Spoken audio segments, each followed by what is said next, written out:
আশেপাশে শিয়ালের ডাক। তো শিয়াল দেখা যাচ্ছে না, হয়তো মানুষকে দেখে হয়তো ফাঁকে থাকে, কিন্তু আশেপাশে আছে। আসসালামু আলাইকুম রহমতুল্লাহ। সুপ্রিয় দর্শক, আমি এখন যাচ্ছি ঘাসের জমিতে। তো ঘাসের জমির অবস্থা খুবই খারাপ, ঘাস লাল হয়ে যাচ্ছে, আবার ঘাস বড় হচ্ছে না। তার জন্য আমি 3 প্রকার সার প্রয়োগ করব। তো সারের নাম হলো সালফেট, আর ইউরিয়া, আর হলো ড্যাপ। এই 3 প্রকার সার মিশ্রণ করে আমি ঘাসের জমিতে প্রয়োগ করব।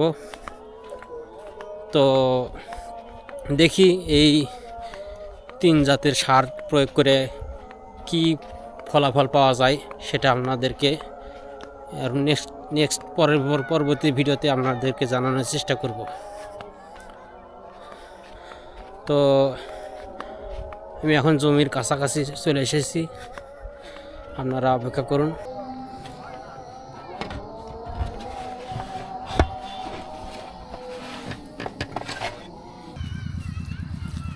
তো দর্শক, আমি এখন সার বুনে দিচ্ছি, আপনারা দেখুন। আর যারা কৃষিকাজ পছন্দ করে বা কৃষিকাজ ভালোবাসে, অবশ্যই তারা কে কোথা থেকে দেখছেন অবশ্যই আপনাদের লোকেশন জানাবেন। বিসমিল্লাহির রহমানির রহিম।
আমার সার প্রয়োগ করা শেষ, আর অন্ধকার হয়ে গেছে, সন্ধ্যার হয়ে গেছে আরও অনেক আগেই, দেখতে পাচ্ছেন অন্ধকার। তো আমি এখন বাড়ি যাচ্ছি। আর এই সারের গুণাগুণ, এর এর কেমন ফলাফল, গুণাগুণ অবশ্যই আপনাদের জানাবো কয়েকদিন পরে।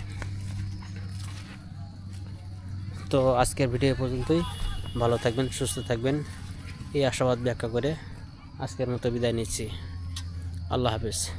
তো যাওয়ার আগে আরেকটি কথা বলে যাই, সেটা হলো, আপনারা মনে হয় একটু আগে শুনেছেন আশেপাশে শিয়ালের ডাক।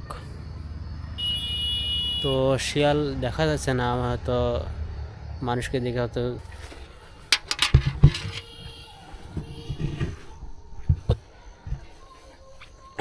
তো ভালো থাকবেন, সুস্থ থাকবেন, আল্লাহ হাফেজ।